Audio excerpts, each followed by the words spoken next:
देखिए सर, विहान ही मेरे पति हैं और उन्होंने ही मेरा असाइनमेंट फाड़ दिया है। अमृता के कांपते गुलाबी होठों से निकले इन लफ्जों ने पूरी क्लास में सन्नाटा ला दिया। उसकी झुकी हुई घनी पलकों से आंसू मोतियों की तरह छलककर उसके गोरे गालों को भिगो रहे थे। सामने खड़े प्रोफेसर विहान की सर्द और गहरी काली निगाहें सीधे अमृता के चेहरे पर गड़ी थी। विहान का चौड़ा सीना गुस्से और एक अजीब सी बेकरारी से तेज तेज ऊपर नीचे हो रहा था। विहान जानता था कि सामने खड़ी यह सहमी हुई खूबसूरत लड़की सच कह रही है, क्योंकि वह खुद उसका पति था। कल रात कमरे की उस तन्हाई में एक अजीब सी दीवानगी और जलन के चलते विहान ने ही उसका वह असाइनमेंट फाड़ा था। अमृता की भीगी आंखें देखकर विहान के अंदर कुछ टूट सा रहा था, लेकिन उसने अपने चेहरे पर एक सख्त नकाब ओढ़ लिया। बहाने बनाना बंद करो अमृता, और अभी मेरी क्लास से बाहर निकलो। आइंदा तुम मेरी क्लास में नजर नहीं आनी चाहिए। विहान की भारी और मर्दाना आवाज क्लास की दीवारों से टकराई। अमृता अपने आंसू पोंछती हुई बाहर भाग गई। वह लाइब्रेरी के एक शांत कोने में सिसक रही थी। तभी उसका दोस्त आर्यन वहां आया। तुम परेशान मत हो अमृता, मैं तुम्हारे करीब बैठकर तुम्हें सारे लेक्चर समझा दूंगा, आर्यन ने उसके कंधे के बेहद पास झुकते हुए कहा। तभी वहां से गुजरते हुए विहान की नजर उस मंजर पर पड़ी। अपनी पत्नी की बाहों के इतने करीब किसी और मर्द को देखकर विहान की नसें तन गई। उसके मजबूत जबड़े गुस्से से भिज गए और उसकी मुट्ठियां कस गई। एक अनजानी सी लेकिन बेहद गहरी जलन उसके खून में आग लगा रही थी। कुछ दिन पहले का वह मंजर जब दोनों परिवारों ने उनकी शादी तय कर दी थी। 28 साल का बेहद आकर्षक, लंबा चौड़ा और परिपक्व विहान और 20 साल की कोमल नासमझ अमृता। रात का अंधेरा गहरा चुका था। खन्ना विला के गलियारों में सन्नाटा था। अमृता कांपते कदमों से विहान के कमरे के बाहर खड़ी थी। उसके दिल की धड़कनें इतनी तेज थी कि उसे खुद सुनाई दे रही थी। उसने हल्के से दरवाजा धकेला। अंदर आ जाओ।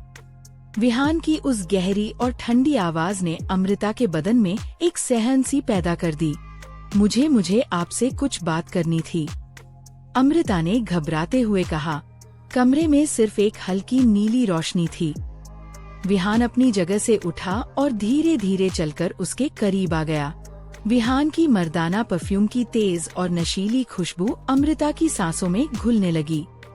वो इतना करीब था कि अमृता को अपनी गर्दन पीछे झुकानी पड़ी, उसकी आंखों में देखने के लिए। क्या बात है? विहान ने अपनी निगाहें उसके कांपते होठों पर टिकाते हुए पूछा।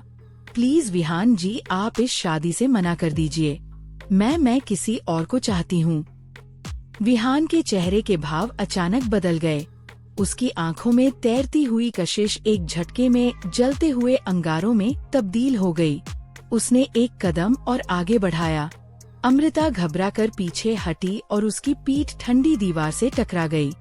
तुम्हारी उम्र ही क्या है अमृता, जो तुम इन आशिकियों में पड़ गई हो? कौन है वह? विहान की आवाज में एक ऐसा अधिकार था जिसने अमृता की रूह कपा दी। वो मेरा कॉलेज फ्रेंड है। विहान ने एक गहरी सांस ली। अपने गुस्से को बमुश्किल काबू करते हुए वो उसके चेहरे के बेहद करीब झुका। उसकी गर्म सांसें अमृता के माथे को छू रही थी। तुम्हारे घर वाले सब शादी पक्की है अमृता, अब तुम मेरी होने वाली पत्नी हो। यह बात अपने जहन में बिठा लो। सोमवार का दिन सुर्खलाल और सुनहरे भारी लहंगे में लिपटी अमृता किसी अप्सरा जैसी लग रही थी। उसका गोरा बदन, गहरी कजरारी आँखें और वह लाल जोड़ा। विहान जब मंडप में बैठा तो एक पल के लिए उसकी सांसें अटक गई। वह अपनी ही दुल्हन से नजरें नहीं हटा पा रहा था। रस्मों के बाद जब दोनों को लॉन में एक सोफे पर साथ बिठाया गया तो उनके बीच एक भारी और घुटन भरी खामोशी थी। विहान की बहन नव्या तस्वीरें खींच रही थी। भैया थोड़ा करीब आइए ना, भाभी को देखिए, नव्या ने चिढ़ाते हुए कहा। मजबूरन विहान को अमृता के करीब खिसकना पड़ा। उसकी मजबूत जांघ अमृता के लहंगे से टकराई। विहान ने अपना एक हाथ धीरे से सोफे के पीछे अमृता की कमर के पास रखा। उसकी उंगलियों की हल्की सी छुवन से अमृता के पूरे बदन में एक करंट सा दौड़ गया। विहान का चेहरा उसकी गर्दन के इतना करीब था कि विहान की गर्म सांसों से अमृता के रोंगटे खड़े हो गए। मुझे कमरे में जाना है, यहाँ घुटन हो रही है, अमृता ने नजरें झुकाए हुए कांपती आवाज में कहा। विहान ने होठ बीच लिए। उसकी आंखों में एक अजीब सा दर्द और गुस्सा तैर गया। क्या मेरे इतने करीब होने से इसे घुटन होती है? रात का वक्त। बेडरूम का दरवाजा खुला और विहान अंदर दाखिल हुआ। ये उनकी पहली रात थी। विहान ने सोचा था कि अमृता शायद घबराई हुई होगी या रो रही होगी, लेकिन सामने का नजारा कुछ और ही था।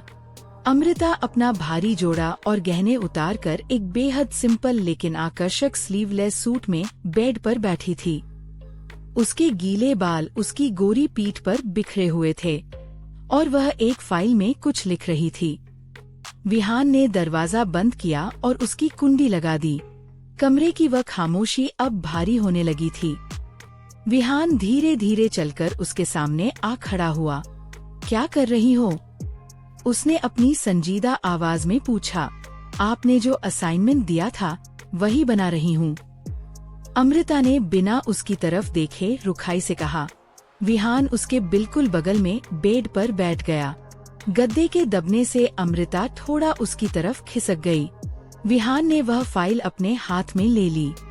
जब उसने फाइल पकड़ी तो उसकी बड़ी गर्म उंगलियां अमृता की नरम उंगलियों से टकरा गई।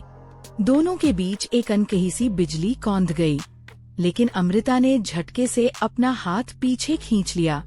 ये क्या है अमृता? ये शब्दावली इतनी कमजोर क्यों है? विहान ने अपनी भावनाएं छुपाते हुए वापस प्रोफेसर वाले अंदाज में कहा। मुझे आपके नंबरों की जरूरत नहीं है, मत दीजिएगा नंबर। अमृता ने गुस्से से फाइल वापस खींचनी चाही। अभी नहीं। विहान ने फाइल का दूसरा कोना पूरी ताकत से पकड़ लिया। दोनों के बीच एक अजीब सा खिंचाव था। अमृता ने अपनी पूरी ताकत लगाई और विहान उसे घूर रहा था। उसकी नजरें अमृता के गुस्से से लाल हुए चेहरे, उसकी चढ़ती उतरती सांसों और उसके कांपते होठों पर थी। तभी संगीत चर की आवाज के साथ वो असाइनमेंट फाइल बीच से दो हिस्सों में फट गई। अमृता सन्न रह गई। उसकी आंखों में आंसू आ गए। आपने मेरी असाइनमेंट फाड़ दी, वो सिसकते हुए बोली। विहान थोड़ा हड़बड़ाया। उसे अपनी इस हरकत पर पछतावा, लेकिन अपनी मर्दानगी की अपड़ में उसने कहा, अच्छा हुआ फट गई, अब नई बनाओ। रात 8 बजे तक मुझे नई फाइल चाहिए। उस रात उस बंद कमरे में असाइनमेंट फटने के साथ साथ उनके बीच एक ऐसे रिश्ते की शुरुआत हो चुकी थी जो नफरत, तकरार और एक बेहद खामोश जलती हुई चाहत की नींव पर खड़ा था। कॉलेज की उस दोपहर ने विहान के अंदर एक अनजानी सी आग लगा दी थी। उसने दूर से अमृता को आर्यन के सामने रोते हुए देखा था। अपनी ही पत्नी की भीगी हुई पलकें, और वह भी किसी और मर्द के लिए विहान का खून खल उठा था। इसी दीवानगी और अधिकार की भावना में उसने क्लास में अमृता को बुरी तरह डांटकर बाहर निकाल दिया था। शाम को जब वे दोनों कार से घर लौट रहे थे तो बंद शीशों के पीछे का सन्नाटा बेहद भारी और घुटन भरा था। कार के अंदर सिर्फ विहान की तेज सांसों और ऐसी की हल्की आवाज गूंज रही थी। विहान के मजबूत हाथों ने स्टीयरिंग व्हील को इतनी जोर से पकड़ रखा था कि उसकी नसें उभर आई थी। अचानक अमृता ने खामोशी तोड़ी। मैंने कल शादी से पहले ही आर्यन को हर जगह से ब्लॉक कर दिया था। उसकी आवाज धीमी थी, लेकिन उसमें एक ठहराव था। मैं जानती हूँ कि आज मुझे उसके साथ देखकर आपको गुस्सा आया, लेकिन वह बस मुझसे पूछ रहा था कि क्या सच में मेरी शादी हो गई है। विहान ने एक झटके से कार सड़क किनारे रोकी। उसने धीरे से अपना चेहरा अमृता की तरफ घुमाया। उसकी गहरी काली आंखों में एक अजीब सा तूफान था जिसे वह काबू करने की कोशिश कर रहा था। अमृता ने अपनी नजरें झुकाए हुए ही आगे कहा, एक ही दिन में किसी को बुला देना नामुमकिन है। विहान जी, मेरे दिल में कौन रहता है, इसका फैसला अब आपका व्यवहार तय करेगा कि मैं कितनी जल्दी इस रिश्ते को अपनाती हूँ। विहान की सांसें भारी हो गई। वो थोड़ा अमृता की तरफ झुका। इतना करीब कि अमृता को उसके महंगे और कड़क परफ्यूम की महक अपने होठों तक महसूस होने लगी। मैं कोई छोटे दिल का इंसान नहीं हूँ। अमृता विहान की आवाज एक मदहोश कर देने वाली फुसफुसाहट में बदल गई। जो तुम्हारी बीती बातों पर शक करूं, लेकिन अपनी पत्नी को किसी और के लिए रोते देखना मेरे लिए बर्दाश्त के बाहर है। जाहिर है गुस्सा तो आएगा ही। उसकी उस भारी आवाज में जो अधिकार और परवाह थी, उसने अमृता के दिल की धड़कनों को तेज कर दिया। वक्त लगेगा विहान जी, आपको सब्र करना पड़ेगा। अमृता ने उसकी आंखों में देखते हुए कहा, मैं पूरी कोशिश करूंगा।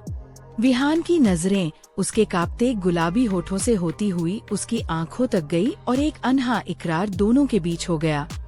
कुछ हफ्ते बीत चुके थे। सर्दियां दस्तक दे रही थी और घर के लन में हल्की धूप छाई थी। विहान और अमृता अब एक दूसरे के करीब आने लगे थे। नफरत अब एक खूबसूरत सी छेड़छाड़ में बदल चुकी थी। अमृता लन में बैठी अपने लैपटॉप पर एक प्रोजेक्ट बना रही थी। विहान धीरे से आया और उसके पीछे सोफे के किनारे टिक कर खड़ा हो गया। वो अमृता के कंधे के ऊपर से स्क्रीन देखने लगा। विहान का चौड़ा सीना अमृता की नंगी पीठ को हल्का सा छू रहा था, जिससे अमृता के बदन में एक सहन दौड़ गई।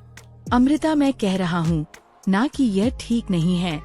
विहान ने अपना एक हाथ उसके बगल से निकालकर मेज पर रखा, जिससे अमृता पूरी तरह उसकी बाहों के घेरे में आ गई। क्यों ठीक नहीं है? सब कुछ तो सही है विहान जी। अमृता ने झुझलाते हुए अपनी बड़ी बड़ी आंखों से उसे घूरा। ओहो, इसमें कुछ कमी है, कुछ कोट शामिल करो। विहान की गर्म सांसें अमृता की गर्दन को गुदगुदा रही थी। हे भगवान, अमृता ने अपना माथा पीट लिया और पीछे मुड़कर देखा।